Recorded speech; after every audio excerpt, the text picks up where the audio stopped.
I think there's a crisis. I think there's a crisis within the youth of the Afrikaner and the Zulus. Yeah. All right. I think there's a crisis because we're leaderless.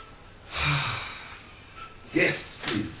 Okay, we're leaderless. We've got a leadership problem among Afrikaners, and we've got a leadership problem among Zulus. There's a problem we both have. They don't have anybody to. We don't have anybody to aspire to. Yeah. We don't have good enough leaders, and the people that naturally used to lead us, from my side, and I think from a side of a lot of South Africans, I look at Nelson Mandela as a serious role model. I do. Okay, maybe had a lot of marriages and whatever, and he had a lot of kids, but I think about that person in his own quiet time by himself, this individual that he is, and the values that he had. He was an honourable man. That's what I've been thinking about the whole day today. If you're going to write a history, if you're going to write a legend for people, if you are going to give people something solid to build their, you know, when you're talking about your great-grandfathers and this is what they did and how they were, it's something that made you feel good. It's something that made you feel like you belong to a lineage of people. We belong here. This is our country. And I really want more people to feel that way. We are only leaderless as far as long as we are allowed to be leaderless. Right? You and I both have the potential to take over, okay, a sense of leadership. Okay, I'm not talking about running the country. I'm talking about people looking up to us. Yes. Okay, we could do that. You and I both. Look how far we've come already. Okay, why? Because we're driven. Okay, we've got it inside, and the people we get in contact with are leaders too. There's a lot of leaders we get in contact with, and they are in their communities and they're in their areas. They're just people don't see them. Okay, they don't see them operate. So I think what we should do is we should bring those people out into the light. We need to get our inspiration from those people. We need to get them to stand there and people must go like, wow, we need guys, we need 10 million more guys like this. And then they realize, oh, we have 10 million more like this. We have 10 million more like this, right? And when people see that, they want to be part of that. And when we're part of that society, people want to be part of something just. Okay, people want to be part of it. People don't. It's not like people want to be evil or anything. It's because people don't want to be part of gangs, really. They don't really want to kill people. But life forces them that way. And it's a cycle that I think we have to start interrupting. We have to.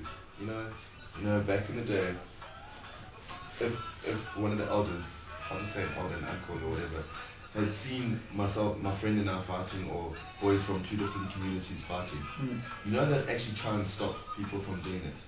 You know, that because they're getting to a point, this is about late 1995 to about 1999. They're like this, they're strong like this. If a woman is getting beaten, men from our community will stand up and go to the house and sit down and resolve the issue. That is, you know what I mean? People caring for each other, looking after each other, because that's what we need. That's the only way we're going to deal with, that's the only way we're going to deal with things. What you call it, but when you said about the music, next door you hear the music going and then you'll hear someone else beating up their wife. And just because the music bothers you directly, you'll get up and change it, but because someone else is suffering and it's not really affecting you directly, someone else is beating your wife, you're not going to stand up and do something about it. People need to get that moral, that substance back. We need to reclaim it. We need to reignite that in people, because with time, people, South Africans are just lost in this turmoil. We've got to catch up. I would say if we fail, then Africa's screwed. Alright? Africa's screwed, as I feel. If South Africa fails, the next country to go will be Namibia, Botswana. They all become failed states because they depend on us. Okay? Unless there are people willing to stop it. Okay, and we need to stop it here. We need to stop it here. We need to stop it here. All right. That is, and that's what. You make me laugh. No, but it's true. No, it's true. I'm not laughing at you. I'm laughing at life. I'm happy, dude. I'm excited by everything. I'm excited by life. All of this. I feel alive again. I feel alive again. I feel alive again, and I feel that you made such a valid point, actually, with saying about Namibia, if we fail, everything else will fail. And I think the real problem in this country, I always say this, but I have to say it just one more time. Our problems are technical, not political. Okay? We're the people problems. Okay? And the people problems are caused by circumstance that could be technically solved. Right? And now you get, your ANC, the DA, and the Front Plus, and the AFP, and everybody, just want to fix it with their political whatever and what ifs, right? Like my grandfather, once, there was once this guy, he was standing for mayor in Rebecca Castile, right? And he was like talking to my grandfather, and he asked my grandfather if he would vote for him. And my grandfather said, okay, I would vote for you, but it's like, I would vote for you, but what have you done for the community? What have you done for the community so to motivate them? And he's like, no, when I get in office, I will do this, and I will do that, and I will do this, and this. Empty promises. And my grandfather is like, but okay, fine, but this candidate you are standing up against, as being the commissioner of, the police in this area, he took drugs off the streets, children, he reduced gangs, and he's been involved with, with programs uplifting the citizens of the community. It's like, this guy is also making promises, but he's got a resume. What's wrong with you?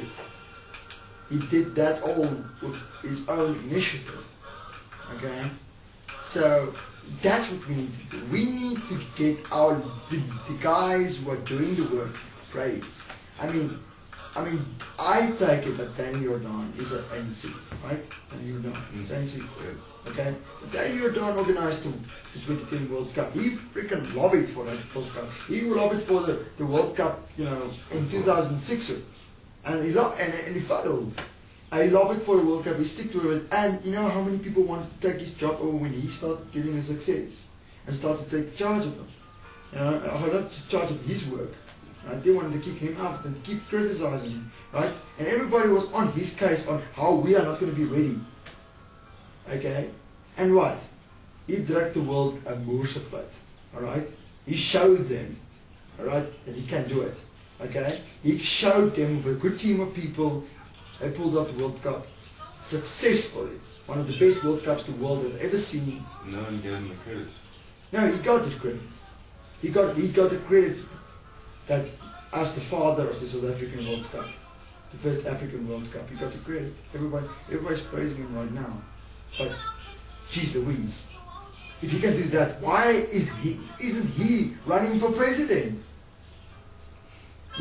Why can't we elect him into power? You understand what I'm saying? If we can tackle our social problems like we tackled the World Cup, right, with a leader like that, okay, man, oh man, this country will just go forward. That's what I believe. I tell you right now, if he stands for president, I will vote ANC. I tell you right now, I will vote ANC. Just like this. That's why we're staying away from politics. We're going to change this world. Without politics. Without politics. When we fail, we turn to politics. Yeah, when we fail, that's what I say. When we fail, we turn to politics. And some people have said that we should actually go and become political. No, fuck, not yet. No, not yet. No, yeah, that's what